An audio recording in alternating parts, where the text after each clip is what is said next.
If you're 22 right now, 40 feels impossibly far away.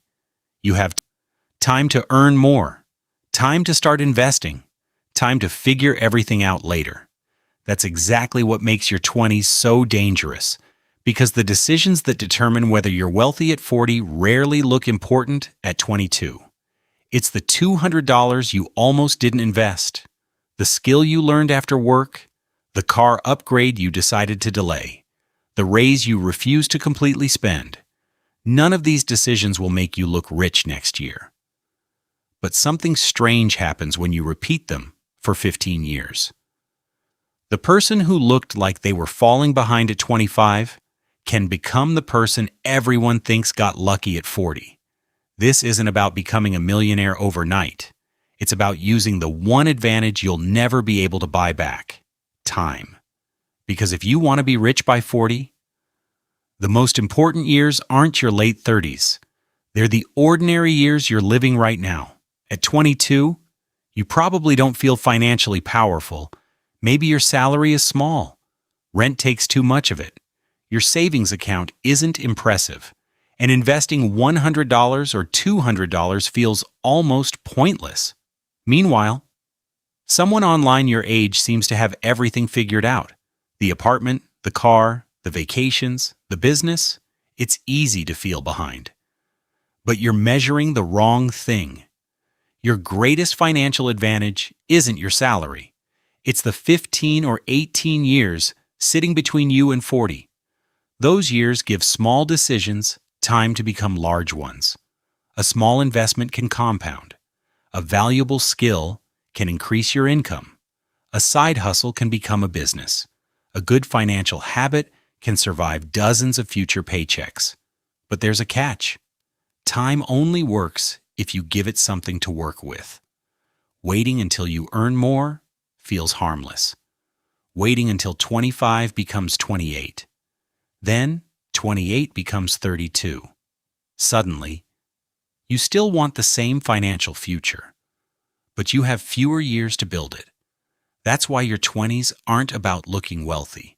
They're about building the machine that can create wealth later. Learn skills that increase what you earn. Keep some distance between your income and lifestyle. Build an emergency fund.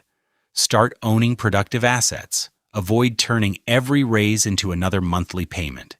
None of this looks extraordinary at 22. That's the point. The early stages of wealth are supposed to look boring. You're planting something that won't impress anyone for years, and while other people may appear further ahead today, the real question isn't who looks richest at 25. It's who built a financial system strong enough to keep growing long after 25 is gone. Then your income starts growing. Maybe you get promoted, change jobs, finish college, turn a skill into something companies will pay more for. For the first time, you have money left after the essentials. This should be where wealth begins accelerating. But for many people, it's where the trap begins. Because your first instinct isn't always to build assets. It's to upgrade your life. The old car suddenly feels embarrassing. Your apartment feels too small. Your phone feels outdated. Friends are traveling. Coworkers are eating at better restaurants. Social media makes everyone else's 20s look expensive. And now, you can finally participate. None of those choices seem dangerous individually. That's what makes them powerful. An extra $300 here, another monthly payment there, a few subscriptions, more convenience, a slightly more expensive lifestyle. Eventually, the raise you were so excited about disappears. You're earning more than you did at 22. But somehow, you still need the entire paycheck. This is lifestyle inflation. And in your 20s, it can quietly steal something more valuable than money. It steals your future flexibility. Because every permanent expense you add today requires future income to maintain it. The alternative isn't living miserably until 40. It's learning to let your lifestyle grow slower than your income. When you get a raise, enjoy some of it, but keep some of the difference. Invest it. Build savings. Develop another skill. create another income stream. That's how the gap begins. And that gap matters more than looking successful, because the person who earns $80,000 and needs $78,000 may have less freedom than the person earning $60,000 and needing $40,000. If you want to become wealthy by 40, don't spend your 20s trying to look rich. Use them to make becoming rich mathematically easier. By your mid-20s, saving alone isn't enough. You need to increase what you're capable of earning, because there's a limit to how much you can cut. But your ability to create value can keep growing. This is where many people make a mistake. They spend years chasing small raises, without building skills that could change their income entirely. At 24, your most valuable asset probably isn't your investment account. It's your ability to sell, write, code, design, manage people, analyze problems, build products, communicate clearly, or solve something businesses desperately need solved. A skill may look ordinary when you're learning it after work, but give it 5 years, and it can completely change your financial trajectory. Maybe it earns you a promotion. Maybe another company pays you more. Maybe it becomes freelance income. Maybe it becomes a side hustle. Eventually, it could become a business. That's why becoming wealthy by 40 isn't only an investing problem.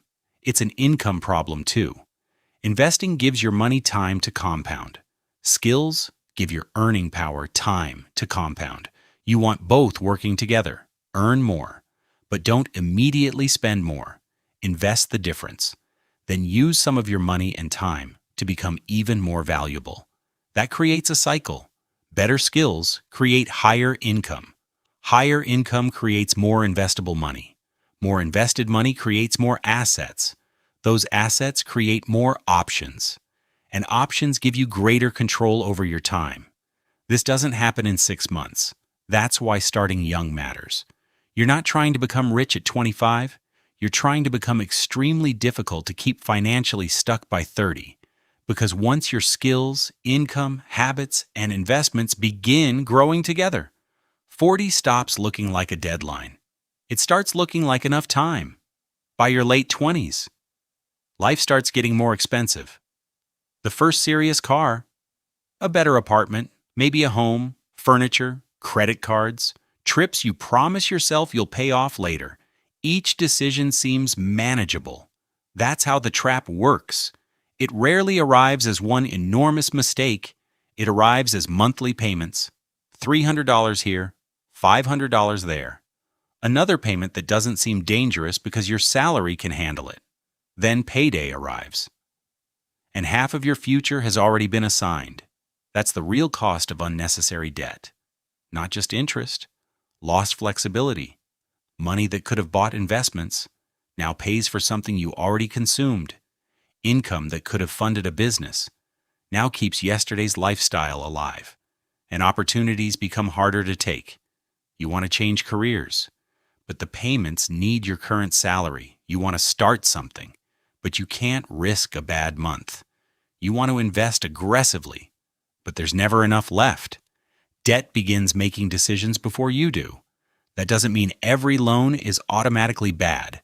A carefully considered mortgage, education loan, or business loan can serve a purpose. The danger is borrowing simply because the payment fits. If you want wealth by 40, protect your future income.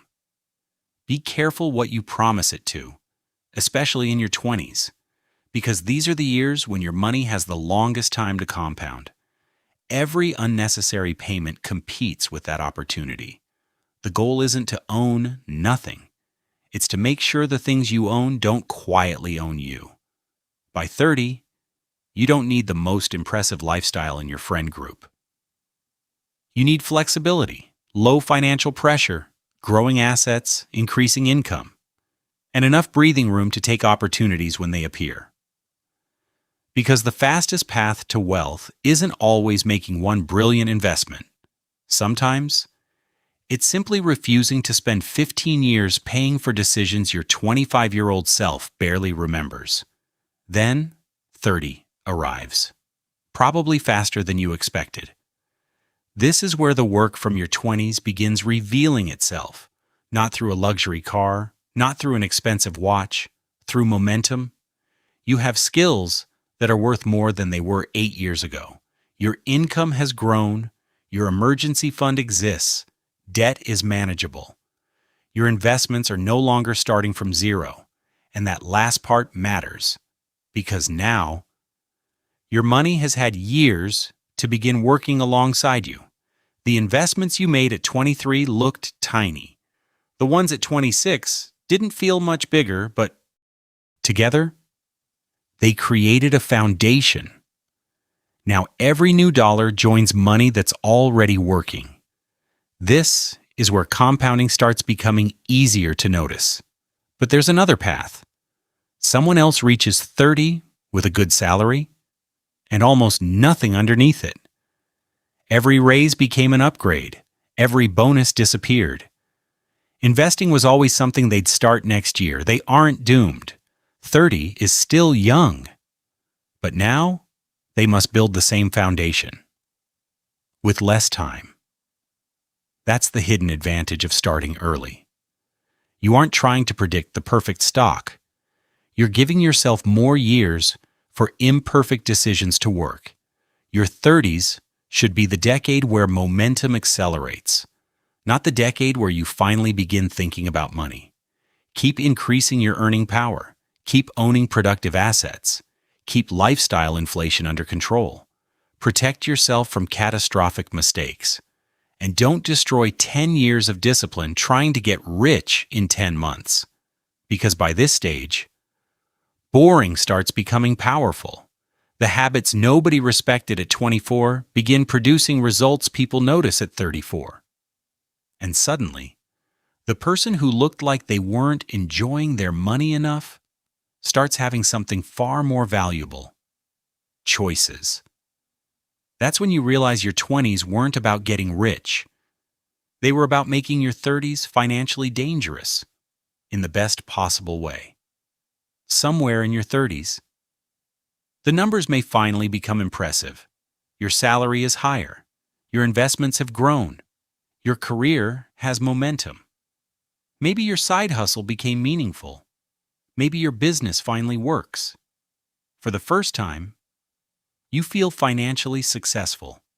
And that's exactly when a new danger appears: overconfidence. You start believing the progress will continue automatically. So the risks get bigger. A more expensive house, a luxury car, a speculative investment you barely understand, a business deal you can't afford to lose. You tell yourself you've earned the right to take bigger chances. Maybe you have. But wealth built slowly can disappear surprisingly quickly. That's why the goal changes in your 30s. At 22, you needed to build. Now, you also need to protect. Protect your emergency reserves. Protect yourself from high-interest debt. Keep your investments diversified. Avoid betting your entire future on one exciting opportunity. And don't confuse a rising income with permanent wealth. Your career can change. Businesses can fail. Markets can fall. Life can surprise you. The person who reaches 40 wealthy isn't necessarily the person who made the boldest moves. Often, it's the person who survived long enough for good decisions to compound. That's less exciting, but it's incredibly powerful. You don't need every investment to win. You don't need to predict the next massive company. You don't need your friends wondering how you got rich so quickly. You need a financial system strong enough to keep moving when something eventually goes wrong, because something will. That's part of the journey. The objective isn't perfection, it's resilience. By your late 30s, you want income, assets, skills, low unnecessary debt, and options. Not because those things look impressive, because together, they make one bad year much less capable of destroying 15 good ones. And protecting what you've built is what gives compounding enough time to finish the job. Then 40 arrives. There may be no mansion, no supercar, No moment where someone officially tells you you made it. Instead, you notice smaller things. A problem appears at work. You don't immediately panic about losing your paycheck. Your car needs an expensive repair. Annoying, but not devastating. An opportunity appears that pays less today, but could create a better future. You can actually consider it. That's when you understand what you were building all along. Not just a large number, freedom. The freedom to wait. The freedom to walk away. The freedom to help someone you love. The freedom to take a calculated risk without one mistake destroying your life. Maybe you're a millionaire by then. Maybe you aren't. There is no guaranteed number. Markets, careers, businesses, and lives don't move in straight lines. But if you spent the previous 15 years increasing your skills, growing your income, controlling lifestyle inflation, avoiding destructive debt, and consistently owning productive assets, your financial life can look radically different. People younger than you may call you lucky. They'll see the result. They won't see the Tuesday nights you spent learning, the raises you didn't completely spend, the investments you made when the amounts felt embarrassingly small, the years when nothing seemed to be happening. You'll remember. Because those ordinary years created this life. That's the secret. You didn't become wealthy at 40. You became wealthy slowly. Throughout your 20s and 30s, 40 was simply when the results became difficult to ignore. And if you're 20, 22, or 25 watching this right now, that's the opportunity sitting in front of you. You don't need to have everything figured out. You need to start giving time something worth multiplying. So don't leave this video motivated for 10 minutes. Then continue exactly as before. Do one thing. Start the investment. Learn the skill. Build the emergency fund. Pay down the expensive debt. Protect part of your next raise. Choose the action your future self will wish you had started today. Then repeat it. Because becoming rich by 40 isn't about making your 20s look successful. It's about using your 20s to build a financial life that becomes harder and harder to stop. If you enjoyed this documentary, subscribe for more cinematic finance stories about money, investing, business, and financial independence. Remember, you can always earn another dollar. You can recover from plenty of mistakes.